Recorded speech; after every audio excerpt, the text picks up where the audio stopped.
வணக்கம். சிலோன் தமிழின் பிரதான செய்திகள். முதலில் தலைப்புச் செய்திகள். கிழக்கு மாகாண பட்டதாரிகளுக்கு ஆசிரியர் நியமனம் வெளியான அறிவிப்பு. மஹிந்த ராஜபக்ஷவின் விஜயராம இல்லத்திற்கு நீர் விநியோகம் துண்டிப்பு. சூடு பிடிக்கும் உள்ளூராட்சி மன்ற தேர்தல் வெளியானது அறிவிப்பு. மூத்த ஊடகவியலாளர் பாரதிக்கு இறுதி அஞ்சலி செலுத்திய முக்கியஸ்தர்கள். மின்தடைக்கு 4 கால் குரங்கு காரணமல்ல, அம்பலப்படுத்திய நுகர்வோர் சங்கம்.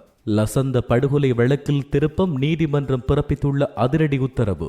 ஜாலில் அரச வேலைக்காய் காத்திருப்போருக்கு வெளியான அறிவிப்பு.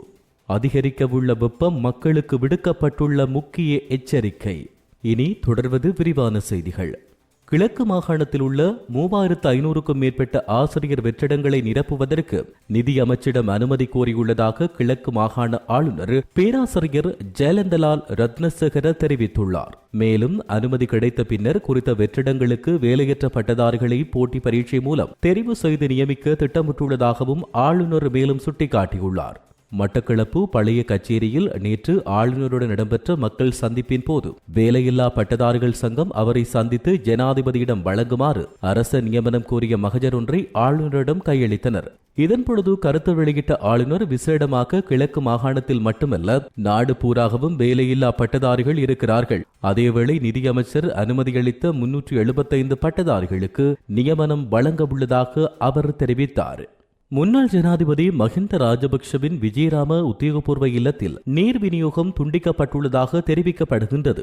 இதன்பொழுது பாதுகாப்பு படையினர் தங்க வைக்கப்பட்டுள்ள ஒரு பகுதிக்கான நீர் விநியோகமே துண்டிக்கப்பட்டுள்ளதாக தெரிவிக்கப்படுகிறது.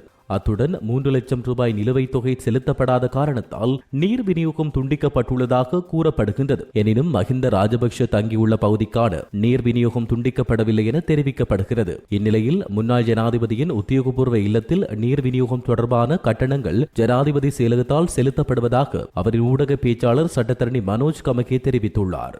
உள்ளூராட்சி மன்ற தேர்தல் எதிர்வரும் ஏப்ரல் மாதம் 20 முதல் 30ஆம் தேதி இடைப்பட்ட காலத்தில் நடைபெறும் என கொழும்பு ஊடகம் ஒன்று செய்தி வெளியிட்டுள்ளது. உள்ளூராட்சி மன்ற தேர்தல் தொடர்பான உயர் நீதிமன்றத்தின் தீர்ப்பு நாளை நாடாளுமன்றத்தில் சமர்ப்பிக்க உள்ளது. அதன்படி சம்பந்தப்பட்ட முடிவு தொடர்பான விவாதம் வரும் திங்கட்கிழமை நாடாளுமன்றத்தில் நடைபெற உள்ளது. தேர்தல் ஆணைக்குழுவுக்கு கிடைக்கும் அதிகாரம் தொடர்புடைய முடிவு நாடாளுமன்றத்தில் நிறைவேற்றப்பட்டால் தேர்தல் ஆணைக்குழு மறுநாள் வேட்புமனுக்களை மீண்டும் கோர அதிகாரம் பெறும். உள்ளூராட்சி மன்ற தேர்தலுக்கு 340 வகையான வாக்குச்சீட்டுகள் அச்சிடப்பட வேண்டும். இதற்கு குறைந்தபட்ச நேரம் போதுமானதாக இருக்காது. மேலும் சிங்கள மற்றும் தமிழ் புத்தாண்டு காரணமாக ஏப்ரல் 11ஆம் தேதி தேர்தலை நடத்துவதில் நடைமுறை சிக்கல்கள் எழுகின்றன. இந்த சூழ்நிலையில் உள்ளூராட்சி மன்ற தேர்தலை நடத்த தேர்தல் ஆணைக்குழு அதிகபட்ச நாட்களை பயன்படுத்தும். அப்படி நடந்தால் தேர்தல் ஏப்ரல் 20 முதல் 30ஆம் தேதி இடையில் நடைபெறும். அதன்படி இதற்கு மிகவும் பொருத்தமான தேதி ஏப்ரல் 22 அல்லது 25ஆம் தேதியாகும் என அந்த ஊடகம் மேலும் தெரிவித்துள்ளது.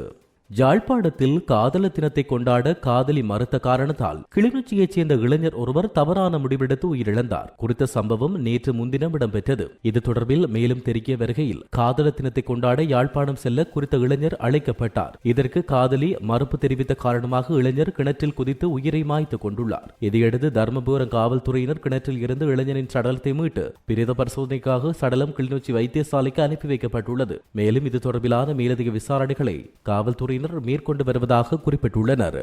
மறைந்த மூத்த ஊடகவியலாளர் ராஜநாயகம் பாரதிக்கு ஊடகத்துறை சார்ந்தவர்களுடன் பல அரசியல் தரப்பினரும் இறுதி அஞ்சலியை நேற்று செலுத்தியிருந்தனர். பாரதியின் இறுதி அஞ்சலி நிகழ்வுகள் நேற்று அன்னாரின் திருநெல்வேலியில் உள்ள அவரின் இல்லத்தில் நடைபெற்றது. இந்த அஞ்சலி நிகழ்வில் பிராந்திய, தேசிய மற்றும் சர்வதேச ஊடகத்துறை சார் தோழர்கள், அரசியல் தலைவர்கள், சமூக செயற்பாட்டாளர்கள் என நூற்றுக்கணக்கானோர் கலந்து கொண்டு தமது அஞ்சலிகளை செலுத்தினர். இதன்பொழுது பாரதியின் அளிக்கப்பட முடியாத வரலாற்று தடங்களை அஞ்சலி உரைகளின் மூலம் எடுத்துக் கூறி நினைவு கூர்ந்து தமது உணர்வுகளை வெளிப்படுத்தினர். தமிழ் ஊடக பரப்பில் 40 வருடங்களுக்கு மேலாக ஊடக அனுபவத்தை கொண்ட மூத்த ஊடகவியலாளர் ராஜநாயகம் பாரதி உடல்நலக் குறைவால் கடந்த 9ஆம் தேதி தன்னுடைய 62வது வயதில் இந்த உலகை விட்டு நீங்கியமை குறிப்பிடத்தக்கது. கடந்த ஞாயிற்றுக்கிழமை நாடளாவிய ரீதியில் ஏற்பட்ட மின் தடைக்கு பெலவத்தை மின் அமைப்பு கட்டுப்பாட்டு மையத்தில் 3 பொறியியலாளர்கள் இல்லாததே காரணம் என மின்சார நுகர்வோர் சங்கம் நேற்று குற்றப்புலனாய்வு துறையிடம் முறைப்பாடு பதிவு செய்துள்ளது. இது தொடர்பாக சங்கத்தின் தேசிய செயலாளர் சஞ்சய தம்மிக்க ஊடகங்களுக்கு தன்னுடைய கருத்துக்களை பின்வருமாறு தெரிவித்தார். இது 4 கால் குரங்கால் செய்யப்படவில்லை, பொறியியல் குரங்குகளால் செய்யப்பட்ட ஒரு வேலையாகும். சம்பவம் நடந்த நேரத்தில் பெலவத்தை மையத்தில் ஒரே நேரத்தில் 3 பொறியியலாளர்கள் பணிபுரிந்ததாக எங்களுக்கு தகவல் கிடைத்தது. இந்த இந்த நேரத்தில் 3 பொறியியலாளர்களும் இல்லை என்ற தகவல் எங்களுக்கு கிடைத்தது. எனவே நாங்கள் குற்றப்புலனாய்வு துறைக்கு வந்தோம். இது ஒரு தேசிய குற்றம். நாங்கள் தகவல்களை வழங்கினோம். இது தொடர்பான CCTV காட்சிகள் உள்ளன. எனவே அந்த பொறியியலாளர் குரங்கை கண்டுபிடித்து உடனடியாக தண்டியுங்கள் என அவர் தெரிவித்தார். ஊடகவியலாளர் லசந்த விக்ரமதுங்கவின் கொலை வழக்கில் திடீர் திருப்பம் ஏற்பட்டுள்ளது. அதன்படி 3 சந்தேக நபர்களை விடுதலை செய்யுமாறு குற்றப்புலனாய்வு பிரிவுக்கு 2025 ஜனவரி 27 சட்டமாதிபரால் பிறப்பிக்கப்பட்ட உத்தரவு தற்காலிகமாக நிறுத்தி வைக்கப்படுவதாக சட்டமாதிபர் அறிவித்துள்ளார். இந்த விடயம் குறித்து சட்டமாதிபர் நேற்று கல்கிசை நீதவான் நீதிமன்றத்தில் எழுத்து மூலம் தெரியப்படுத்தியுள்ளார். அத்துடன் லசந்த விக்ரமதுங்கவின் வழக்குடன் தொடர்புடைய 3 பேரின் விடுதலை கடிதம் குற்றப்புலனாய்வு திணைக்கள அதிகாரிகளிடம் ஒப்படைக்கப்பட்டுள்ளதாகவும் அது நாளை கல்கிசை நீதவான் நீதிமன்றத்தில் ஒப்படைக்கப்படும் என்றும் தெரிவிக்கப்பட்டுள்ளது. எனினும் தொடர்புடைய வழக்கில் 3 பேரை விடுவித்து சமீபத்தில் அனுப்பப்பட்ட கடிதம் திரும்ப பெறப்பட்டதாக வெளியான செய்திகள் தவறானவை என சட்டமா அதிபர் திணைக்களம் இன்று காலை அறிவித்தது. இதேவேளை லசந்த விக்ரமதுங்கவின் கொலை வழக்கில் சந்தேக நபர்களாக பெயரிடப்பட்ட ராணுவ புலனாய்வு அதிகாரி உட்பட 3 நபர்களை விடுவிப்பது குறித்த சட்டமா அதிபரின் பரிந்துரை சமூகத்தில் பல்வேறு சர்ச்சைகளை ஏற்படுத்தியமை குறிப்பிடத்தக்கது.